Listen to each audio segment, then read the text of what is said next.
दादा आवाज येतोय?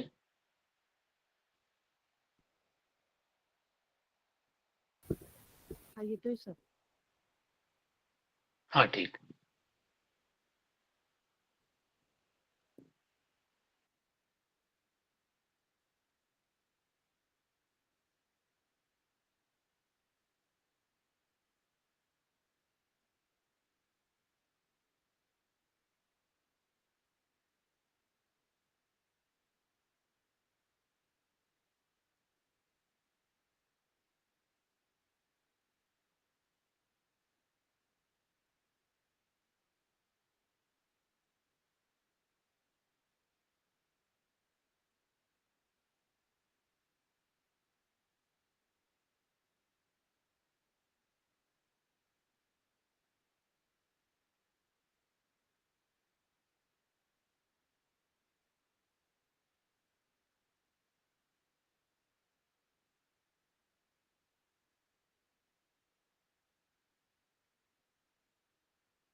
माझी स्क्रीन दिसते? स्क्रीन दिसतीये पण हा. मुलं अजून जॉईन झाले नाहीत. 5 मिनिटं थांबूयात आपण. हो हो, नाही मी फक्त टेस्टिंग करतोय. नाही, स्क्रीन अजून तुम्ही शेअर नाही केली ना? केली ना आता. नाही दिसत आहे सर. एका सेकंद म्हणून विचारलं मी.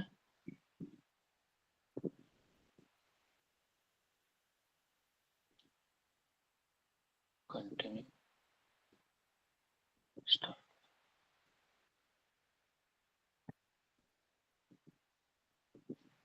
आता दिसते? हा दिसतीये. ठीक.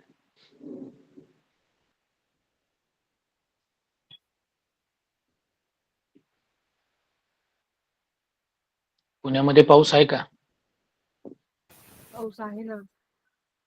ठीक. ऊनच नाहीये. चालेल. करतो कंटिन्यू, आता काय अडचण नाही. हा नाही काय ते येतात 2 मिनिटं. हो नाही असू दे, काय नाही अडचण आता. हा.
गुड मॉर्निंग, सुप्रभात, नमस्कार सर्वांना. सकाळचे 7 वाजलेले आहेत. अजूनही विद्यार्थी जॉईन होत आहेत. सर्व विद्यार्थी जॉईन होण्यासाठी 1-2 मिनिटे वेळ देऊया.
Good morning.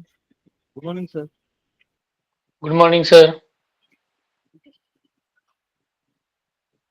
7:05 झालेत, परंतु विद्यार्थी संख्या अजून जॉईन होते आहे. एक अजून थांबूया का 1-2 मिनिटं? हो हो चालेल ना.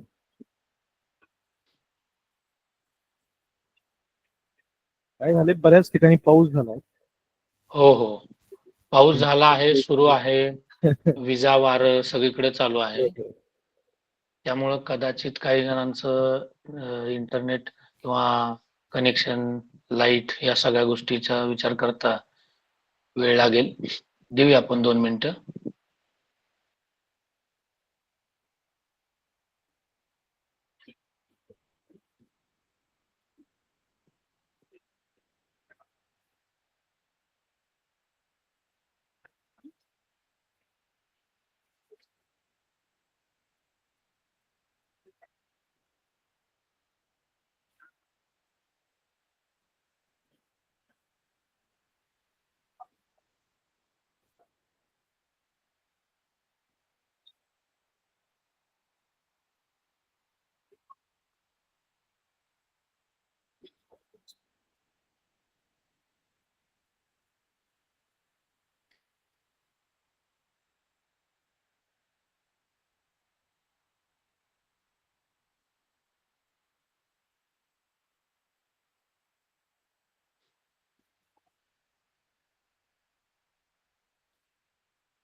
आजही बहुतेक कॉन्ट्रीब्युटर नाही होऊ शकत.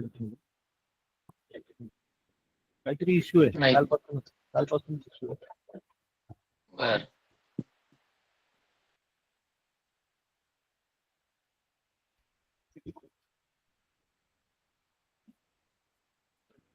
नाही ना, अडचण नाही ना काही? नाही तुम्हाला नाही येणार, पण प्रॉब्लेम असा होतो की काही जणांना रिक्वेस्ट ऍक्सेप्ट करता येते आणि काही जणांना करता नाही. हम्म, हम्म, हम्म.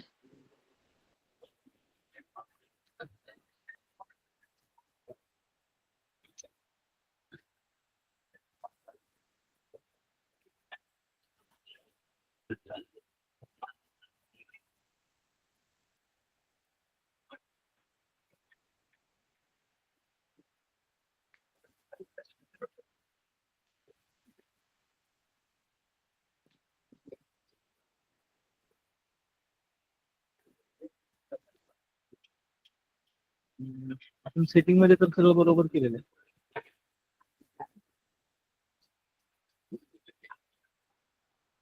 ठीक चालेल. आहे सर. मला वाटतंय बराच वेळ झाला. नमस्कार हो. सगळ्यांना. Good morning. बाहेर छान पावसाचं वातावरण आहे. कुठं पाऊस पडतोय, काही ठिकाणी पडून गेलाय. उठलाय, सकाळची थंड हवा सुटली आहे छान.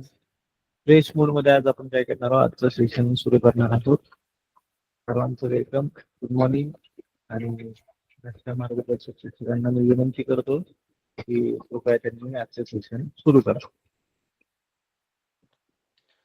धन्यवाद सर.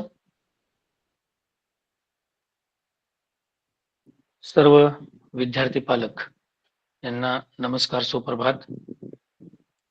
आजच्या या सेशन मध्ये अतिशय सुंदर अशा वातावरणामध्ये आपण एक नवीन घटक सुरू करणार आहोत आणि तो घटक जरी सर्वांना अडचणीचा किंवा अवघड वाटत असला तरी अतिशय सोपा असणारा हा घटक आज आपण तुम्हाला अतिशय सोप्या पद्धतीनं समजण्यासाठी हे सेशन घेऊन आलो आहोत. आतापर्यंतच्या गणित विषयाच्या सेशन मध्ये आपण पाहिलं संख्याज्ञान, संख्यावरील क्रिया, पदावली, त्यानंतर विभाज्यतेच्या कसोट्या, हे सर्व आपण पाहिलं. ते पाहत असताना आपण आपल्याला सर्व घटक सोपे होण्याच्या दृष्टीनं जे संबोध गणितातल्या मूलभूत संकल्पना अडचणीच्या किंवा अवघड वाटतात त्या सोप्या करून देण्याच्या दृष्टीनं आपण प्रयत्न करत आहोत. आजचा हा प्रयत्न अशाच प्रकारचा आहे. गणितामध्ये अपूर्णांक हा घटक अतिशय महत्वाचा आहे आणि सोपाही आहे. कोणत्याही प्रकारचं कन्फ्युजन न होता एकदम पटकन मार्क मिळवून देणारा हा घटक आहे. हा घटक समजून घेण्यासाठी आता आपण सगळेजण तयार आहोत आणि नक्कीच तुम्हाला आजचं सेशन आवडेल आणि तुमचा अपूर्णांक हा घटक अतिशय सोपा होण्यासाठी मार्गदर्शक ठरेल. आपण सुरुवात करूया.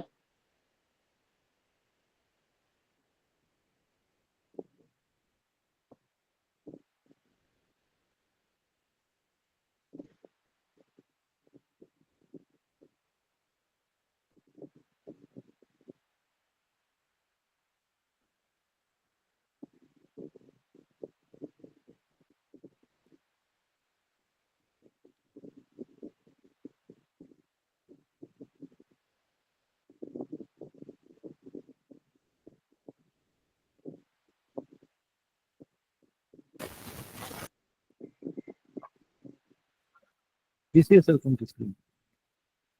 दिसते ना? हो.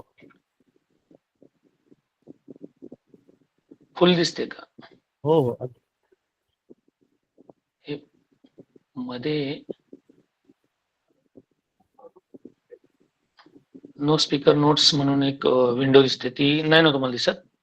नाही नाही नाही, काय अडचण नाही. फुल स्क्रीन दिसते ना अपूर्णांकाची? हो हो, अगदी. पूर्णांकाचे वाचन बरोबर ना? हा, ठीक आहे.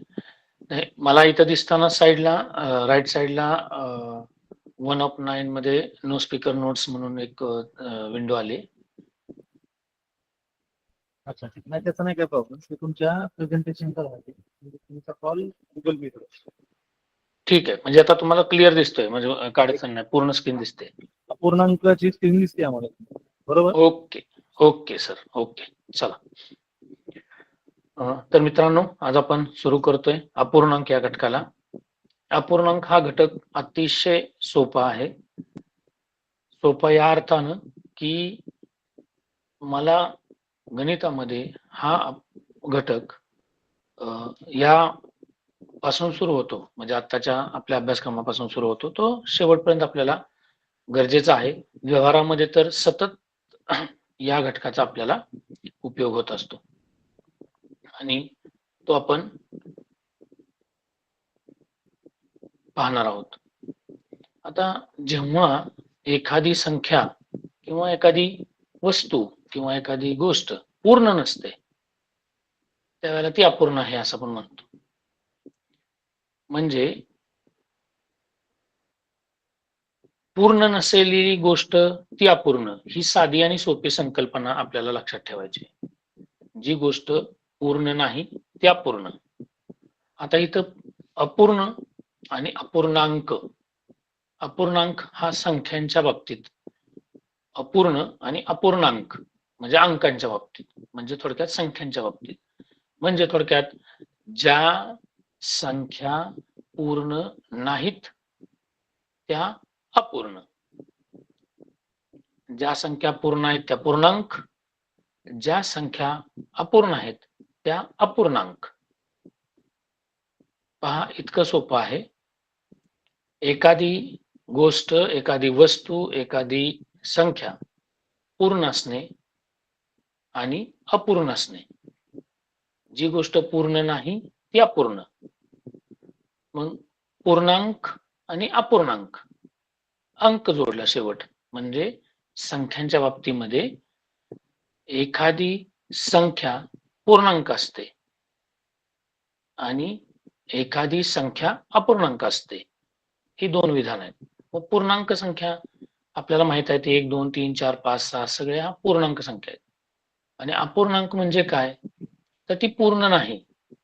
म्हणजे आजपर्यंत आपणास माहित असलेली 2/3, 3/5 किंवा 5/8, 2/3, 3/5, 5/8 ह्या सगळ्या संख्या म्हणजे अपूर्णांक, म्हणजे ह्या पूर्ण नाहीत.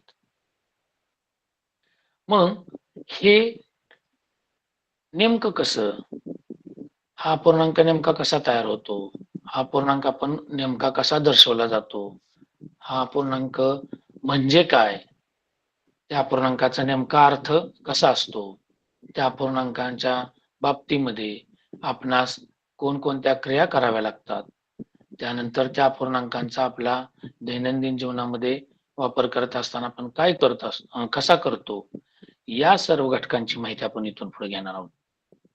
मुख्य घटक आहे अपूर्णांक आणि त्या अपूर्णांकातील इतर बाबी आपण इथून पुढे पाहणार आहोत. आता आपण हेच आकृतीच्या सहाय्याने आणखीन एक थोडस समजून घेऊ. आपण म्हटलं की जो पूर्ण आहे तो पूर्ण आणि जो पूर्ण नाही तो अपूर्ण. आता इथं पाहूया, एक पूर्ण भाग घेतलाय आपण. इथे एक समोर वर्तुळ दिसत आहे, पूर्णपणे गोल पांढऱ्या रंगाचं. तो पूर्ण आहे, ते वर्तुळ पूर्ण आहे म्हणून आपण त्याला एक पूर्ण भाग म्हटलो. त्याच्या खाली 2 नंबरची जी आकृती आहे, त्या वर्तुळाला मी 2 ठिकाणी छेदलं, 2 ठिकाणी कापलं, 2 ठिकाणी तोडलं, 2 ठिकाणी मोडलं, 2 ठिकाणी घडी घातली. कोणत्याही प्रकारे मी त्या वर्तुळाचे 2 ठिकाणी छेदून, कापून, तोडून, मोडून, घडी घालून समान 4 भाग केले. हे विधान अतिशय महत्वाचं आहे, व्यवस्थित समजून घ्या. पुन्हा आपण पाहूया, एक पूर्ण भाग आहे जो की समोर वर्तुळाच्या स्वरूपामध्ये तुम्हाला दिसतोय. त्या वर्तुळाचं मी 2 ठिकाणी छेदून, तोडून, मोडून, कापून, घडी घालून समान 4 भाग केले. हे शब्द महत्वाचे आहेत. पुढे व्यावहारिक उदाहरणामध्ये, शाब्दिक उदाहरणामध्ये असे शब्द येतात आणि त्यावेळेला आपण थोडं गोंधळतो. तर तो गोंधळ होऊ नये म्हणून समजून घ्या. मग या पूर्ण वर्तुळाचे, पूर्ण त्या भागाचे काय केले, मी 2 ठिकाणी छेदून, कापून, मोडून, तोडून किंवा घडी घालून काय केलेत, समान 4 भाग केलेत. हे अतिशय महत्वाचं आहे, समान 4 भाग. किती भाग केले, समान 4 भाग. कितीही करू शकता, इथं मी उदाहरण 4 घेतले. समान कितीही भाग करू शकता, 2, 4, 6, 8, 10 कितीही, समान, मात्र समान. 3 करू शकता समान, 5 करू शकता, 7 करू शकता, मात्र ते समान पाहिजे. हे समान भाग केले. आता मला अगोदर दिसणारं वर्तुळ पूर्ण, तेच वर्तुळ पूर्णच दिसतंय, मात्र त्याचे मी समान भाग किती केलेत, 4. म्हणजे अगोदर दिसणारं वर्तुळ हे मला आता त्याच्या समान भागामध्ये दिसतंय. किती समान भाग आहेत, 4. म्हणजे माझं 1 नंबरचं वर्तुळ ते पूर्णच आहे आणि तेच पूर्ण वर्तुळ मला फक्त भाग केल्यानं तेच पूर्ण वर्तुळ किती भागात दिसतंय, समान 4 भागामध्ये. म्हणजे माझा हित पूर्ण हा 4 मध्ये दिसतो आहे. आता तिसऱ्या आकृतीमध्ये मी काय घेतलंय, एकूण भागा सारखे, हे जे 4 भाग घेतले त्या 4 भागा सारखे, 4 भागासारखे, 4 भाग आहेत, त्यातला 1 भाग, 2 भाग, 3 भाग, 4 भाग, त्या 4 भागासारखे मी इथं फक्त 3 भाग घेतले. 4 भागासारखे 3 भाग घेतले. त्या 4 भागात पैकी 3 भाग घेतले. दोन्ही विधानं लक्षात ठेवा. त्या 4 भागासारखे 3 भाग आणि त्या 4 भागापैकी 3 भाग. ज्याला जे समजेल त्या पद्धतीने. आता हे 3 भाग घेतले तर त्या 3 भागांची तुलना मी पहिल्या पूर्ण बरोबर केली किंवा दुसऱ्या भाग तयार केलेल्या पूर्ण बरोबर केली. वरचे दोन्हीही माझे पूर्णच आहेत. मग ह्या दोन्ही पूर्ण बरोबर मी जर माझी ह्या भागाची तुलना केली तर यामध्ये एक भाग दिसून येत नाही, एक भाग कमी आहे, एक भाग कमी आहे. 4 भागासारखे फक्त 3च भाग आहेत, म्हणजे हा भाग पूर्ण नाही, हा भाग पूर्ण नाही, म्हणजेच हा भाग अपूर्ण आहे, म्हणजेच हा भाग अपूर्ण आहे. यामध्ये आपल्याला एवढी संकल्पना फक्त लक्षात घ्यायची आहे की पूर्ण भाग म्हणजे काय आणि अपूर्ण भाग म्हणजे काय. पूर्ण भाग म्हणजे काय आणि अपूर्ण भाग म्हणजे काय आकृतीच्या साहाय्याने लक्षात आलं असेल. आणि वरती पूर्णांक आणि अपूर्णांक ह्या दोन गोष्टी तुमच्या लक्षात आल्या असतील. आपणास फक्त पूर्ण अपूर्ण, पूर्णांक आणि अपूर्णांक या दोन गोष्टी या भागात आपल्याला लक्षात घ्यायच्या आहेत. आणि माझ्या माहितीनं तुम्हाला हे लक्षात आलं असावं की जेव्हा एखादी गोष्ट पूर्ण नसते त्यावेळेला त्यास अपूर्ण असं म्हणतात. संख्यांच्या बाबतीमध्ये पूर्ण असणारे अंक पूर्णांक आणि जे अंक पूर्ण नाहीत त्यांना अपूर्णांक असं म्हणतात. हे दोन्ही गोष्ट संकल्पना ह्या बेसिक संज्ञा ज्यांना लक्षात आल्या असतील त्यांना पुढं अतिशय भाग सोपा आहे. तो आणखी दृढ होण्याच्या दृष्टिकोनातून आपण पुढे जाऊया. ज्यांना याच्यावरून लक्षात आलं नसेल त्यांना पुढे गेल्यानंतर आणखी लक्षात येईल. पुन्हा एकदा लक्षात घ्या, माझ्याजवळ पूर्ण आहे त्यावेळेला मी अपूर्ण सांगू शकतो. मला माझा पूर्ण माहित असणं गरजेचं आहे. आता या अपूर्णांकांचं वाचन लेखन कसं केलं जातं हे आपण पाहणार आहोत. आता मगाशी पाहिलं की एक पूर्ण आकृती होती वर्तुळाची.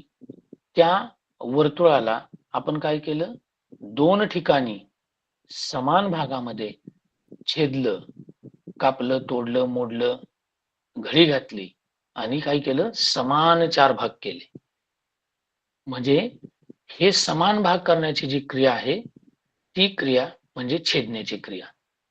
म्हणजे एखादा पूर्ण ज्या वेळेला समान भागामध्ये छेदला जातो त्यावेळेला होणारे जे समान भाग आहेत, छेदून तयार झालेले समान भाग आहेत ते म्हणजे छेद. पुन्हा पहा, एखादी आकृती, एखादी वस्तू, एखादी गोष्ट ही ज्या वेळेला समान भागामध्ये त्याचे तुकडे केले जातात किंवा ती आकृती समान भागामध्ये विभागली जाते त्यावेळेला छेदून तयार होणारे जे समान भाग असतात तो म्हणजे छेद. आणि त्या समान भागासारखे जे भाग दर्शवले जातात किंवा जे तुकडे घेतले जातात किंवा जे भाग घेतले जातात तो त्या पूर्णचा काही भाग असतो, पूर्ण भाग नसतो, काही भाग असतो. म्हणजे तो त्या आकृतीचा, त्या वस्तूचा अंशात्मक भाग असतो, म्हणून त्यास अंश असं म्हणतात. बघा, अंश आणि छेद लक्षात येईल. छेद म्हणजे काय, दिलेल्या आकृतीचा, दिलेल्या वस्तूचा, दिलेल्या गोष्टीचा समान भागात केलेले तुकडे किंवा केलेले भाग, समान भाग, छेदून होणारे समान भाग जेवढे होतात त्यांना छेद असं म्हणायचं. आणि त्या छेदातील म्हणजे समान भागासारखे जेवढे भाग घेतलेत, सारखे जेवढे भाग घेतलेत तेवढे भाग म्हणजे ते अंशात्मक भाग झाले कुठल्या त्या आकृतीचे, म्हणून त्याला अंश असं संबोधतात, अंश असं म्हणायचं. मग आता इथं पाहूया आपण, मगाशी पाहिल्याप्रमाणे त्या आकृतीचे आपण, त्या वर्तुळाचे आपण समान चार भाग केले.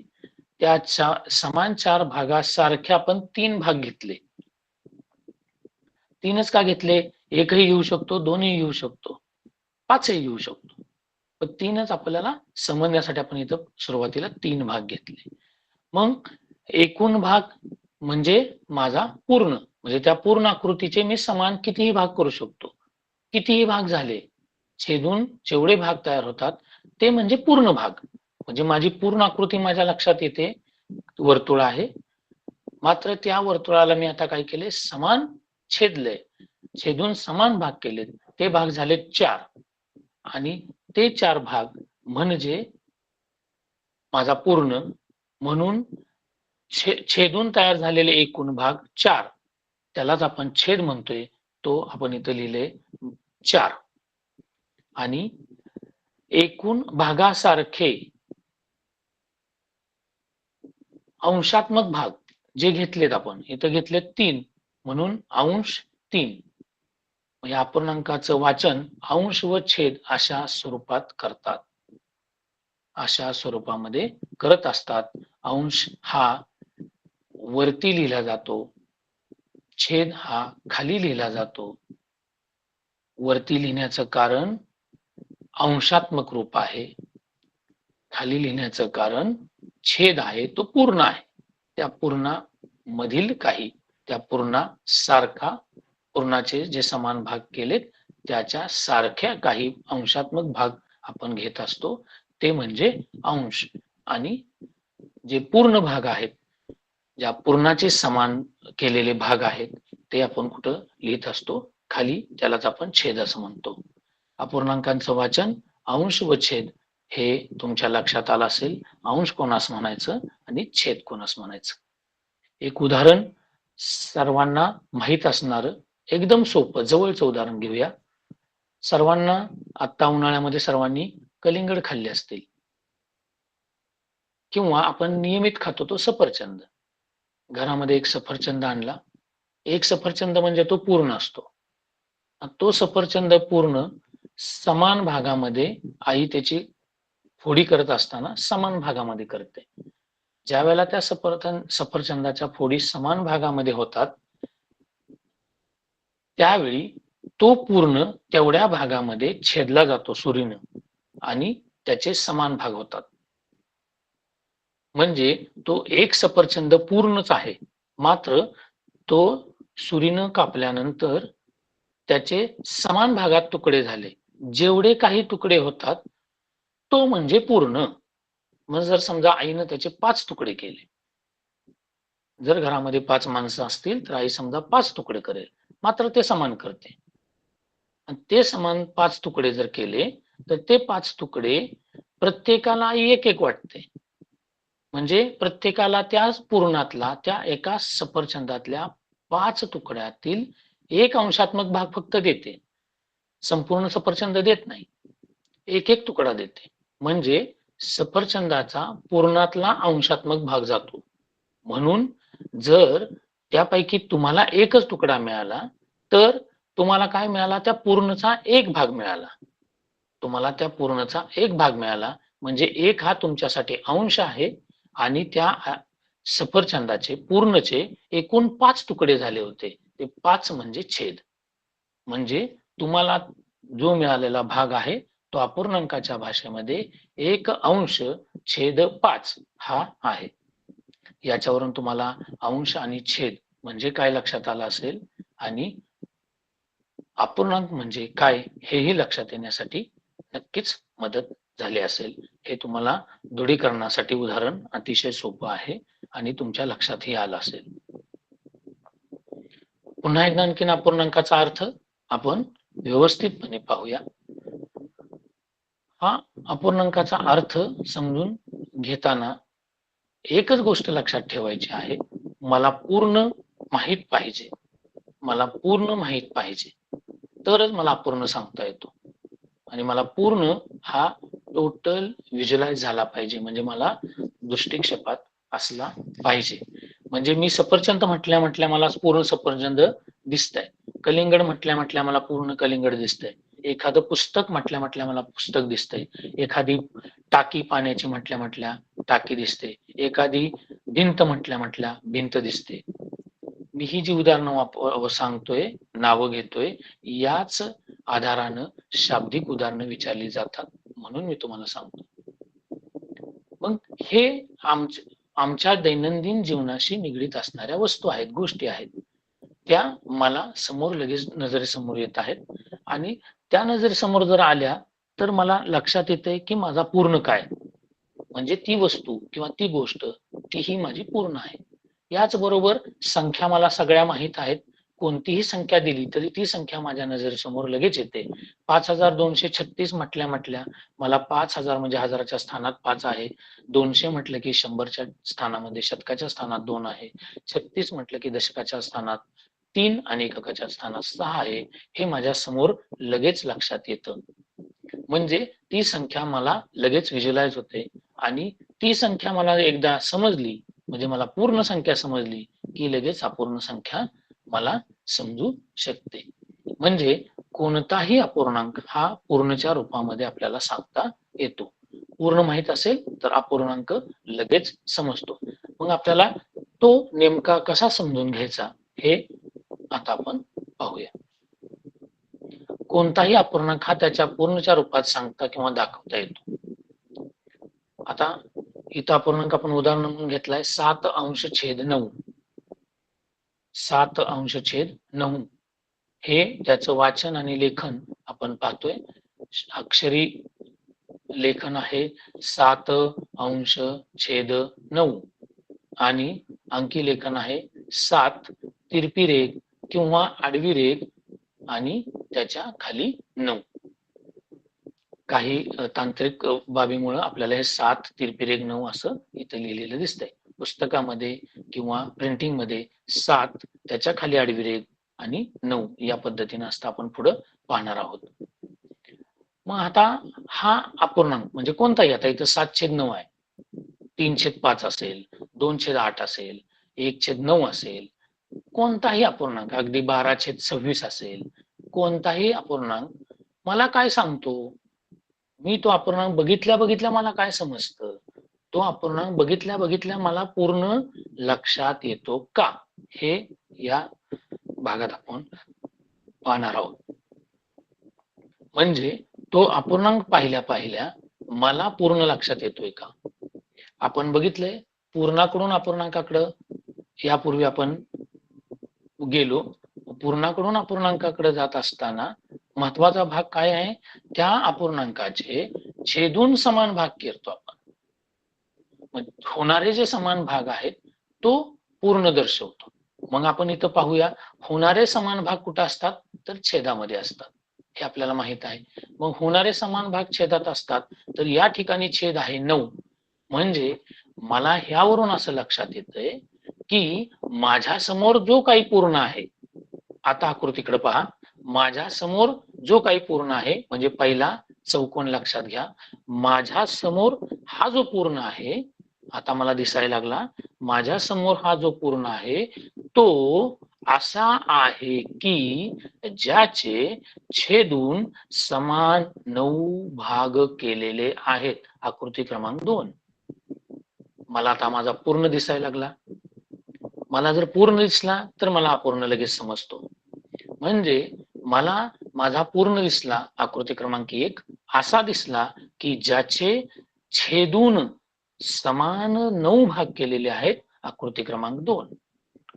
म्हणजे मला आता माझा पूर्ण कसा दिसतोय? 1 आणि 2 आकृत्या, दोन्ही आकृत्या समानच आहेत. फक्त 2 आकृतीमध्ये मला त्याचे केलेले समान भाग दिसत आहेत. ते किती आहेत? 9 समान भाग. आणि आता मला अपूर्णांक दिसतो आहे क्लिअर कट. काय दिसतोय? 7/9 म्हणजे या 9 समान भागासारखे 7 भाग, या 9 समान भागासारखे 7 भाग जे की तिसऱ्या आकृतीमध्ये रंगवलेले आहेत. 7 भाग तुम्हाला दिसत असतील लाल रंगाने रंगवलेले. मोजून पाहू शकता तुम्ही 1 2 3 4 5 6 आणि 7 आणि 2 भाग मात्र त्यातले रंगवलेले नाहीत. यावरून तुम्हाला लक्षात येते 7/9 या अपूर्णांकाचा अर्थ नेमका काय? अतिशय सोप्या पद्धतीने तुमच्या ह्या गोष्टी लक्षात येत असतील. अतिशय समजायला अपूर्णांक सोपा आहे. तुम्हाला ते लक्षात आलं असेल. आतापर्यंत आपण विनाकारण घाबरत होतो अपूर्णांक या घटकाला. अपूर्णांक हा अतिशय सोपा घटक आहे. तो या पद्धतीनं आपण पाहतो आहोत. तुमच्या हे लक्षात आलं असेल की अपूर्णांकाचा अर्थ कसा लावायचा. आता आपण अपूर्णांकाचा अर्थ लावण्यासाठी आणखी उदाहरणं पाहूया.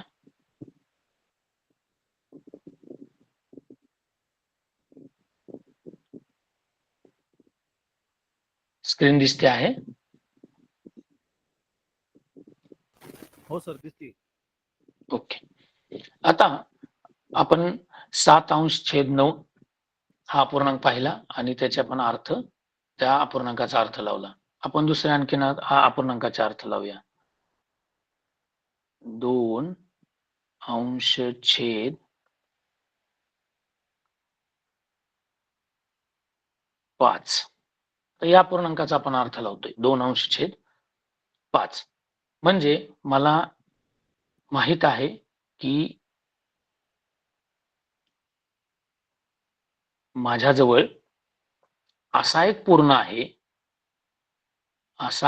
आहे की ज्याचे छेदून तोडून समान 5 भाग केलेले आहेत.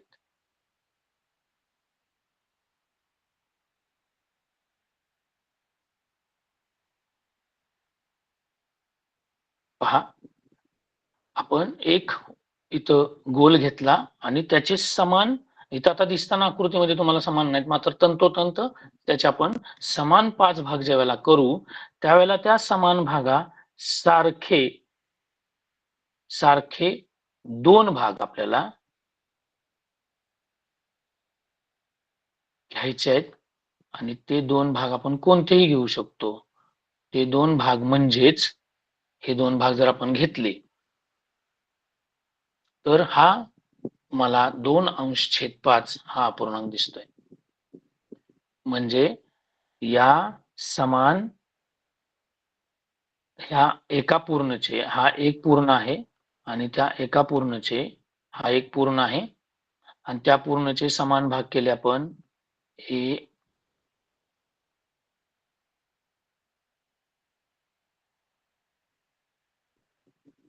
1, 2, 3, 4 आणि 5.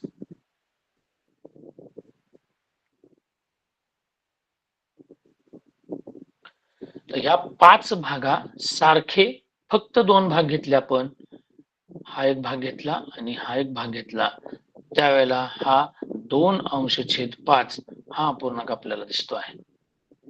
म्हणजे 2/5 मला काय सांगतो, माझ्याकडे असा पूर्ण आहे की ज्याचे समान 5 भाग केलेत आणि त्या 5 भागासारखे मी 2 भाग घेतले. काही जण म्हणतील त्या 5 भागातील 2 भाग घेतले. तर ही संकल्पना तुमच्या इथे लक्षात आली असेल. आणखीन एखादं पाहूया.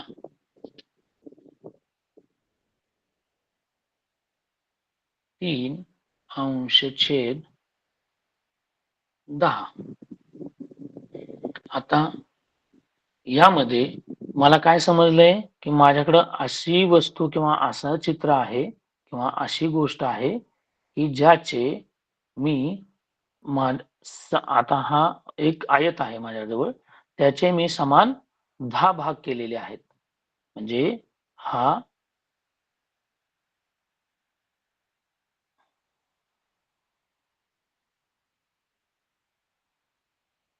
असे एकूण 10 भाग केलेला माझा पूर्ण आहे. मला माझा पूर्ण लक्षात आला पाहिजे. तो पूर्ण कोण असतो? छेद. मला छेद सांगतो माझा पूर्ण. माझा पूर्ण लक्षात आला.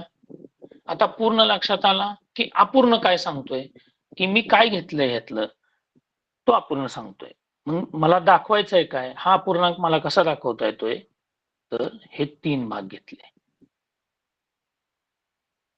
पहा, मी आता हे 3 भाग घेतले. जर मला हे 3 भाग न घेता काही वेळेला काही आकृत्या आपण आतापर्यंत अशा पाहिलेल्या आहेत. सॉरी,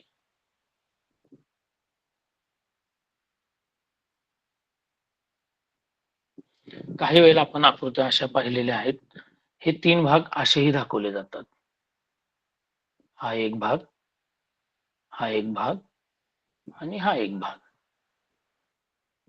म्हणजे ह्या 10 भागातील 3 भाग, या 10 भागासारखे 3 भाग हे मला 3/10 या आकृतीवरून दाखवते. म्हणजे ही आकृती मला काय सांगते आहे की ह्या आकृतीचे समान 10 भाग केलेले आहेत म्हणून छेद 10 आणि त्या भागासारखे 3 भाग रंगवलेले आहेत म्हणून अंश 3.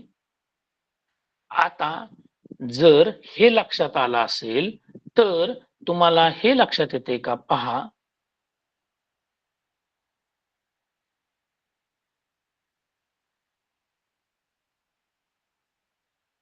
जर तुम्हाला 3/10 लक्षात आलं असेल तर तुम्हाला 7/10 हे लक्षात नक्कीच येईल. पाहूया कसं. जर आता आपण 3/10 पाहिलं, आता थोडस हा 3/10 आपण काढून टाकू. आता फक्त आपण 7/10 कडे विचार करू. आता 7/10 मला कसा दिसतोय पहा. आता हा जो पूर्ण पांढऱ्या रंगामध्ये राहिलेला आहे, ज्याला की आपण आता याच रंगानं रंगूया म्हणजे लक्षात येईल. बघा मी रंगवतोय.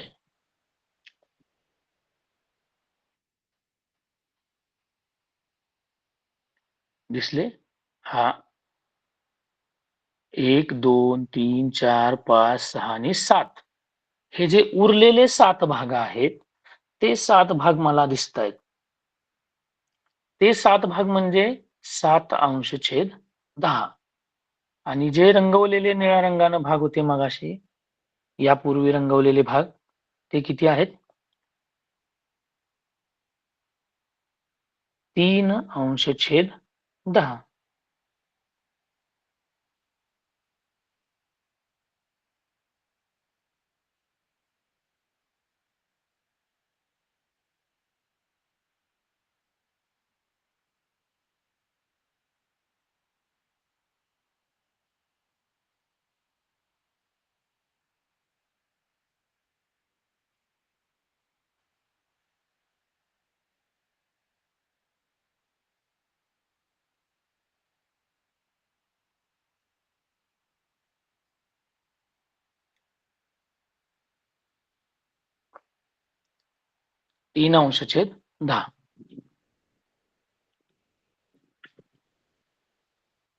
म्हणजे ही गोष्ट लक्षात येईल. 3/10 आणि 7/10 या दोन्ही गोष्टी ह्या एकाच अपूर्णांकाच्या आहेत, एकाच पूर्णच्या आहेत, एकाच पूर्णच्या आहेत. म्हणजे हा माझा पूर्ण मला 2 बाबी सांगून जातो, 2 अपूर्णांक सांगून जातो. एक जो की मी घेतलेला आहे, जो मी दाखवतो आहे तो, आणि जो उरलेला आहे तो. 2 बाबी हा पूर्णांक सांगतो.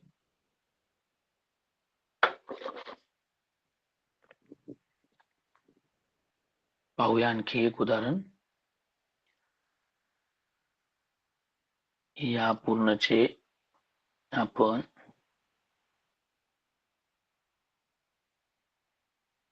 8 भाग केले, समान 8 भाग केले. या समान 8 भागातले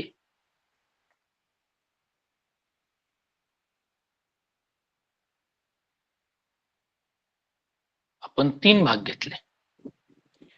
पहा, या समान 8 भागातले आपण 3 भाग घेतले. आता आपण अपूर्णांकाचा अर्थ पाहतोय, आपल्याला अपूर्णांक समजला पाहिजे. अपूर्णांकाचा अर्थ पाहत असताना या 8 भागासारखे, म्हणजे मला पूर्ण पहिला समजला. माझा पूर्ण काय आहे? असा पूर्ण आहे की ज्याचे समान किती भाग आहेत? 8. समान किती भाग आहेत? 8.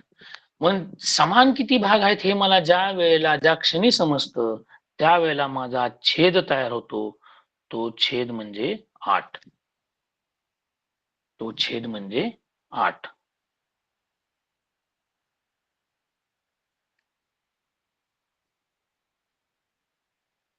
आणि तो ज्या वेळेला छेद माझा समजतो त्यावेळेला मला आता अंश समजणं सोपं जातं.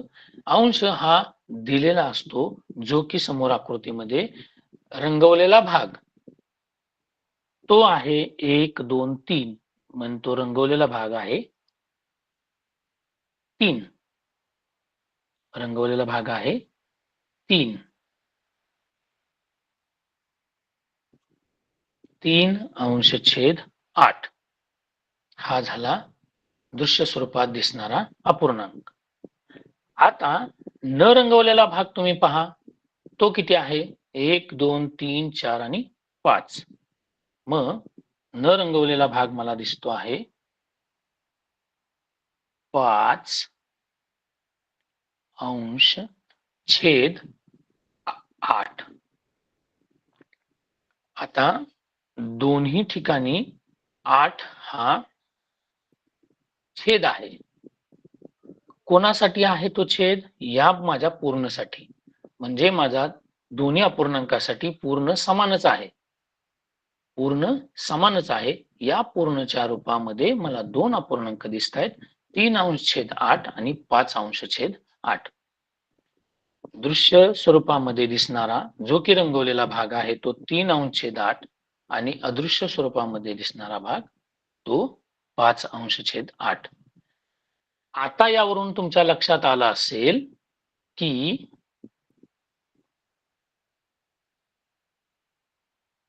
3/8 आणि 5/8 या दोन गोष्टी तुम्हाला नक्की काय सांगतायत? पहा, हा माझा छेद म्हणजे एकूण समान भाग, त्या भागासारखे भाग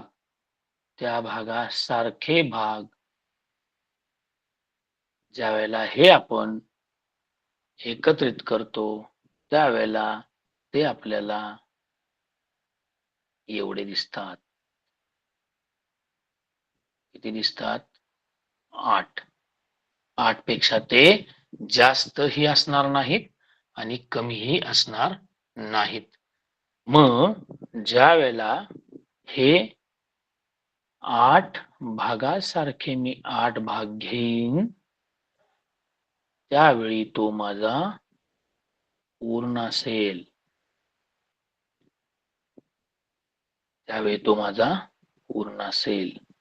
आता तुम्हाला ही संकल्पना अपूर्णांक आणि पूर्णांक समजली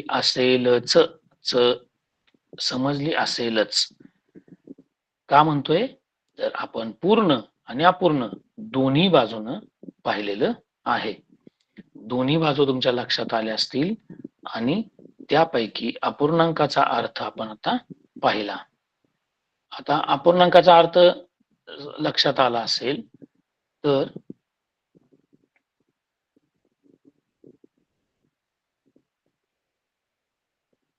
आपण पुढे जाऊया.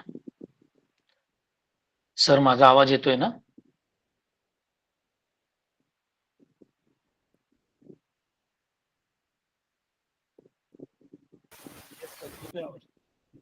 हा, ठीक. मग हा जर मला अपूर्णांक समजला असेल तर आता आपण पुढचा भाग जो की आपल्या दैनंदिन परीक्षेसाठी उपयोगी आहे तो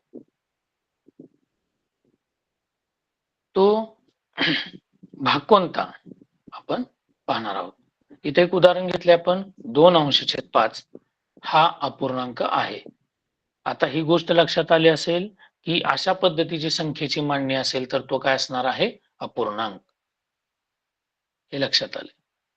आता त्याचे वाचन 2/5 असे करतात. आत्ताच आपण पाहिले. आता अशा प्रकारे व्यवहारात पुढील अपूर्णांक वारंवार वापरले जातात. म्हणजे हा अपूर्णांक आहे. अशा प्रकारचेच पुढचे एकूण 4 अपूर्णांक आहेत जे की वारंवार व्यवहारामध्ये वापरले जातात, ज्याच्याशी आपल्याला सतत आता इथून पुढे संबंध येणार आहे. ते अपूर्णांक, ते वाचन कोणतं? तर पूर्ण, पाव, अर्धा आणि पाऊण. पूर्ण, पाव, अर्धा आणि पाऊण हे ते 4 अपूर्णांक आहेत. तुम्हाला माहितीही आहेत. आज आपण ते समजून घेऊया. पूर्ण म्हणजे काय? आता आपण पाहिलं, कोणतीही गोष्ट, कोणतीही वस्तू, कोणतीही आकृती ही पूर्ण स्वरूपामध्ये आपल्याला लक्षात घ्यायची आहे. बरोबर? आणि त्या वस्तूचे समान कितीही भाग छेदून समान कितीही भाग केले की ते होणारे जे भाग आहेत ते भाग म्हणजे छेद आणि त्यालाच आपण पूर्ण म्हणतो. बरोबर. आता ह्या अपूर्णांकांच्या बाबतीमध्ये पूर्ण, पाव, अर्धा आणि पाऊण केव्हा म्हणायचं? ज्या वेळेला कोणत्याही पूर्णचे छेदून समान चारच भाग केलेले असतात. किती भाग केलेले असतात? समान चारच भाग केलेले असतात.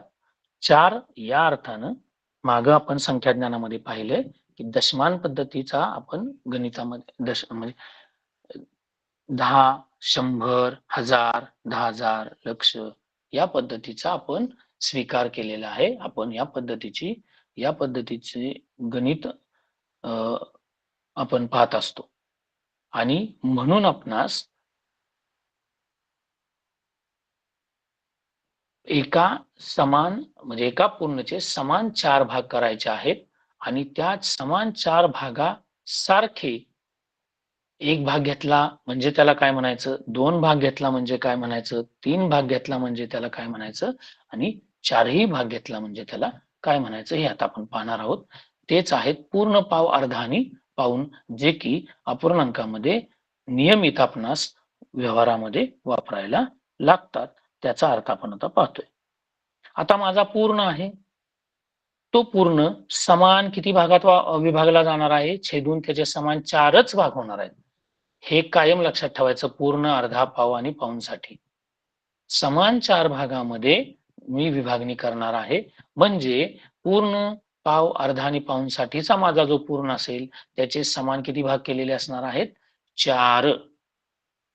आणि चारही भागासारखे चारही भाग म्हणजे माझा पूर्ण, म्हणजे 4/4 असा असेल तर तो माझा पूर्ण असणार. हे एकदम क्लिअर चित्राच्या रूपानं तुम्हाला इथं दिसतं आहे. एक चौकोन आहे पांढऱ्या रंगाचा, तो चौकोन त्याचे समान मी चार भाग केले आणि चारही भाग घेतले.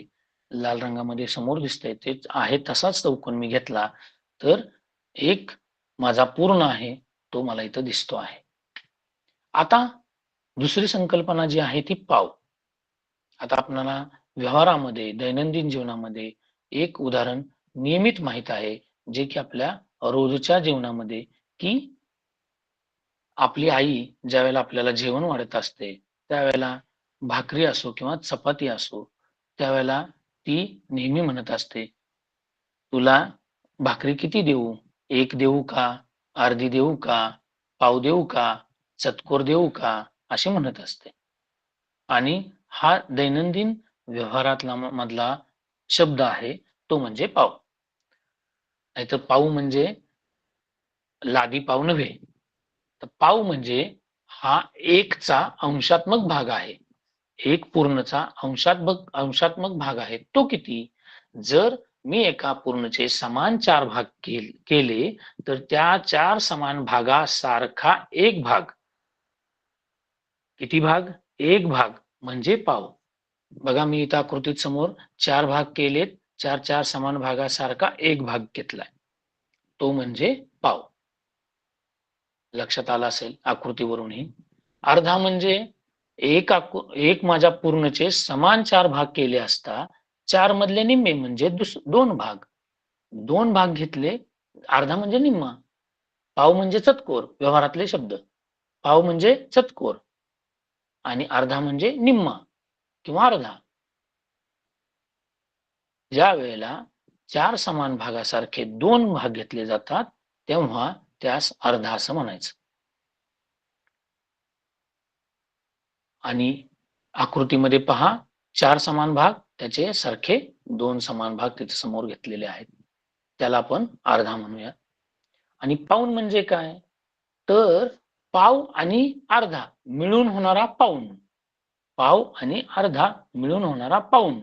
आणि चार समान भागासारखे तीन भाग म्हणजे पाऊण. चार समान भागासारखे तीन भाग म्हणजे पाऊण. दोन्ही बाजूने लक्षात ठेवूया. पाऊण आपण जर पाहिला तर वरचा पाव आणि त्याच्या खाली असणारा अर्धा हे दोन्ही मिळून पाऊण होतो. हे आकृतीमधून सुद्धा आपल्याला लक्षात येते. म्हणजे पूर्ण, अर्धा, पाव आणि पाऊण हे आपण फक्त आकृतीच्या दृष्टिकोनातून आपण पाहिलं. आता हे आकृतीच्या दृष्टिकोनातून आपण पाहिलं, वस्तूच्या दृष्टिकोनातून तुमच्या लक्षात आलं असेल, तुमच्या नजरेसमोर ते आलं असेल, एखादं सफरचंद आहे, ते समान 4 भागामध्ये कापल्यानंतर, छेदल्यानंतर त्याचे समान 4 भाग झाले, म्हणजे माझा पूर्ण झाला समान 4 भागाचा. ज्या वेळेला समान 4 भागाचा पूर्ण असतो, त्यावेळेला त्याचा पाव, अर्धा, पाऊण आपल्याला सांगता येतो. मग 4 समान भागासारखा एक फोड, त्या सफरचंदाची एक फोड म्हणजे पाव किंवा चतकोर भाग, सफरचंदाच्या 2 फोडी म्हणजे अर्धा भाग, सफरचंदाच्या 3 फोडी म्हणजे पाऊण भाग आणि चारीच्या चारी फोडी म्हणजेच पूर्ण सफरचंद, ज्याला पूर्ण भाग असं आपण म्हणतो.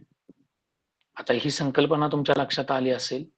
हीच संकल्पना आपण संख्यांच्या बाबतीमध्ये पाहणार आहोत. त्यावेळेला आपल्याला हा पूर्णांक पाव, अर्धा, पाऊण कसा ते आपल्याला लक्षात येईल.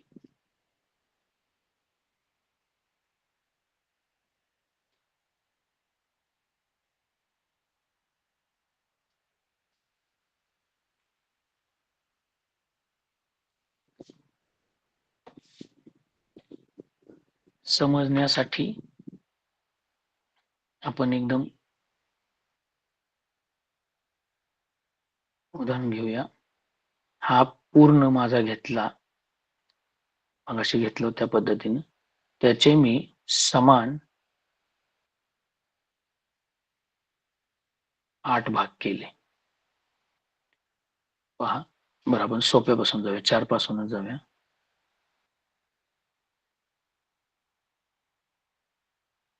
हा पूर्ण आहे, या पूर्णचे मी समान 4 भाग केले. त्या 4 समान भागासारखा एक भाग मी ज्यावेळेला घेतो, त्यावेळेला तो काय आहे, 4 समान भागासारखा एक भाग. लक्षात आलं? आता हे समजण्याला काहीही अडचण नाही. 4 समान भागासारखा एक भाग. ज्या वेळेला मी 2 समान भाग घेतो,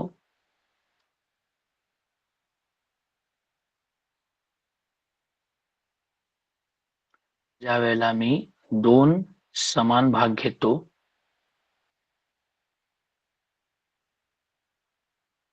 बरोबर, तो भाग म्हणजे 4 भागासारखे 2 भाग.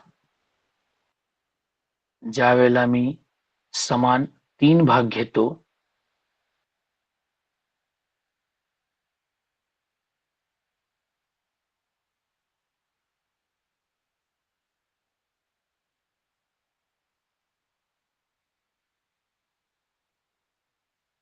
ज्या वेळेला मी समान 3 भाग घेतो, त्यावेळेला मला माहित आहे 4 भागासारखे समान 3 भाग.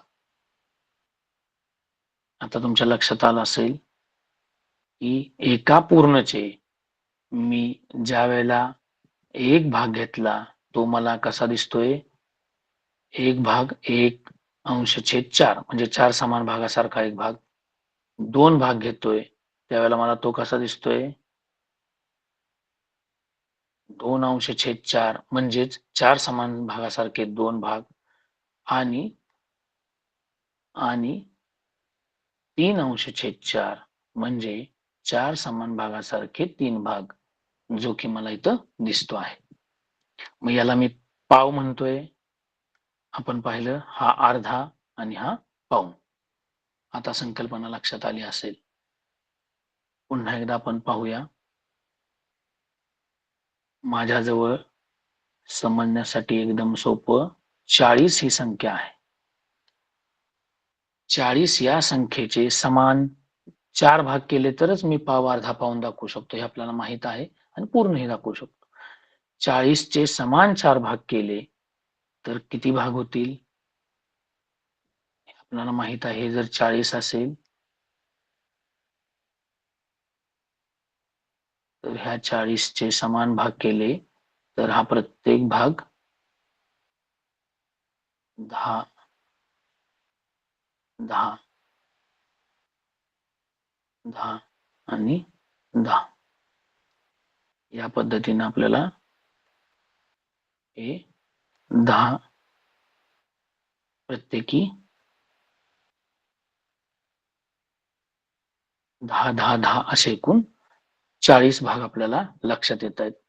त्यामधील पावभाग म्हणजे काय येणार 10.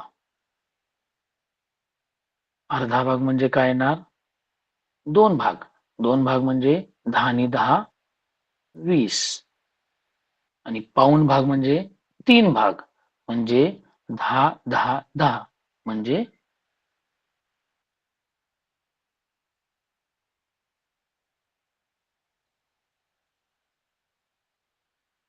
30. आता पावभाग म्हणजे आपल्याला माहित आहे 4 भागासारखा एक भाग. अर्धा म्हणजे 4 भागासारखे 2 भाग आणि पाऊण म्हणजे 4 भागासारखे 3 भाग. आता आकृती आणि संख्या या दोन्हीचा आपण संबंध उदाहरणामध्ये घेतलाय आणि तो समजण्यासाठी अतिशय सोप्या पद्धतीने तुमच्या लक्षात येऊन गेला असेल की कोणताही अपूर्णांक मला कसा दिसतो, अपूर्णांक कसा आहे, अपूर्णांक वाचन लेखन आणि अपूर्णांकामध्ये नियमित आपणास व्यवहारात लागणारे पाव, अर्धा आणि पाऊण हे 3 अपूर्णांक. इथपर्यंतचा भाग तुमच्या सर्वांच्या लक्षात आला असेल. आता आपल्याला पुढचा भाग पाहायचा आहे तो म्हणजे अंशाधिक अपूर्णांक आणि छेदाधिक अपूर्णांक. आता अपूर्णांक ही संकल्पना अतिशय सोप्या पद्धतीने तुमच्यापर्यंत पोहोचलेली आहे. त्यामध्ये अपूर्णांक म्हणजे काय लक्षात आलाय, अपूर्णांक कसा असतो, अपूर्णांकाचा अर्थ, अपूर्णांकाचं वाचन लेखन ह्या गोष्टी आपल्याला लक्षात आल्या. आता अपूर्णांक मध्ये नेमकं काय काय आहे, त्यामध्ये आहे अंशाधिक अपूर्णांक आणि छेदाधिक अपूर्णांक. आता अंश समजला, छेद समजला. आता त्याच्या वाचनावरून तुमच्या लक्षात आला असेल अंशाधिक अपूर्णांक म्हणजे अंश अधिक, अंश अधिक, अधिक म्हणजे मोठा, जादा, अधिक आपण म्हणतो, अधिक म्हणजे बेरीज. अंशाधिक अपूर्णांक की ज्याचा अंश मोठा तो अपूर्णांक मोठा. म्हणजे ज्या अपूर्णांकाचा अंश हा छेदापेक्षा मोठा तो अंशाधिक अपूर्णांक. कुणाच्या तुलनेत आपण बघतोय आता, छेदाच्या तुलनेमध्ये. 2 अपूर्णांकांच्या तुलनेमध्ये नाही पाहत आपण, आपण पाहतोय दिलेला अपूर्णांक हा अंशाधिक आहे का छेदाधिक आहे. कुणाबरोबर तुलना करायची, अंशाची तुलना छेदाबरोबर करायची आहे आणि ती तुलना केल्यानंतर छेदापेक्षा अंश मोठा असेल तर तो अंशाधिक अपूर्णांक. सर हा तुमची स्क्रीन नाही दिसत आहे, इमेज नाही दिसत आहे, दाखवत आहे. हे पीपीटीची इमेज नाही दिसत आहे. हा आता दिसते, स्क्रीन दिसते, हा, पण ओके. जे काही शेअर करताय ते नाही दिसत आहे. अंशाधिक अपूर्णांक छेदाधिक अपूर्णांक दिसते स्क्रीन नाही नाही नाही नाही. ठीक, हा ही स्क्रीन दिसते. हे दिसते. आता बदलली का पहा. नाही ही नाही दिसत आहे. का दिसत नाही, तुम्ही पीपीटी बदलली का? नाही बदलली. एकदा क्लिअर करून परत ओपन करून बघा. हो करतो.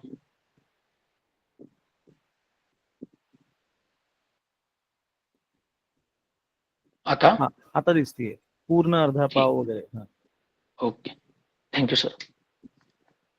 आता आपण पाहतोय अंशाधिक अपूर्णांक आणि छेदाधिक अपूर्णांक. आता अंशाधिक अपूर्णांक म्हणजे काय, तर ज्या अपूर्णांकाचा अंश हा छेदापेक्षा मोठा असतो आपण तुलना कुणाची करतोय? अंश आणि छेद याची तुलना करतोय आणि अपूर्णांकाचं आपण प्रकार बघतोय अंशाधिक अपूर्णांक आणि छेदाधिक अपूर्णांक. ज्या अपूर्णांकाचा अंश हा छेदापेक्षा मोठा त्या अपूर्णांकाला अंशाधिक अपूर्णांक असं म्हणायचं. इथं आपल्याला दिसतोय 8/3 या अपूर्णांकामध्ये 8 हा अंश असून तो 3 या छेदापेक्षा मोठा आहे, म्हणून 8/3 हा अंशाधिक अपूर्णांक आहे. एकदम समजायला सोपं आहे. ज्याचा अंश मोठा तो अंशाधिक. आता मग त्याच्या उलट ज्याचा छेद मोठा तो छेदाधिक. छेद अधिक छेदाधिक अपूर्णांक. छेदाधिक अपूर्णांक काय असणार आहे? ज्याचा छेद हा अंशापेक्षा मोठा तो छेदाधिक अपूर्णांक. आता या अपूर्णांकामध्ये अंशापेक्षा छेद मोठा असतो. या पूर्वीच्या अपूर्णांकामध्ये अंश मोठा म्हणून तो अंशाधिक, आता छेद मोठा म्हणून छेदाधिक अपूर्णांक. उदाहरणार्थ 4/7 या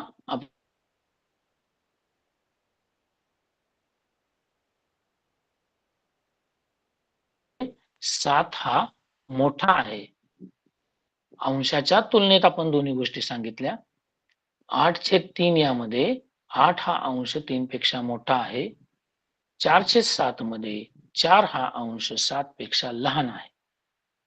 म्हणजे पहिल्या अपूर्णांकामध्ये अंश मोठा, दुसऱ्या अपूर्णांकामध्ये छेद मोठा. ज्या वेळेला अंश मोठा छेदापेक्षा त्यावेळेला तो अंशाधिक अपूर्णांक आणि ज्या वेळेला छेद मोठा अंशापेक्षा तेव्हा तो छेदाधिक अपूर्णांक. मग अशी अनेक उदाहरणं आपण अनेक अपूर्णांक लिहिल्यानंतर आपणास हे लक्षात येईल आणि ते त्या दोन्हीतला फरक करणं सोपं होईल. एक 10 अपूर्णांक आपण ओळीनं कोणतेही मांडले तर त्यातले छेदाधिक अपूर्णांक कोणते आणि अंशाधिक अपूर्णांक कोणते हे आपल्याला लगेच समजणार आहे. पाहूया आपण उदाहरण घेऊन.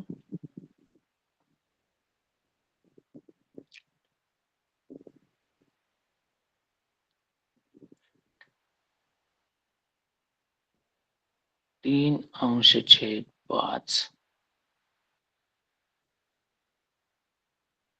4/2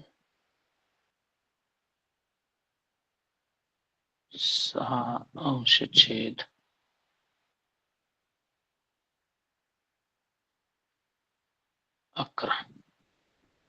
आता हे 3 अपूर्णांक आपल्याला दिसत आहेत. या 3 अपूर्णांकाच्या मध्ये आपण शोधूया की अंशाधिक आहेत का छेदाधिक आहेत.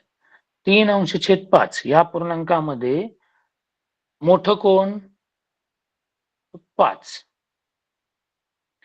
5 कोण आहे? छेद. छेद मोठा म्हणून हा अपूर्णांक छेदाधिक. लक्षात आलं? आता 4/2 यामध्ये मोठं कोण? 4. 4 काय आहे?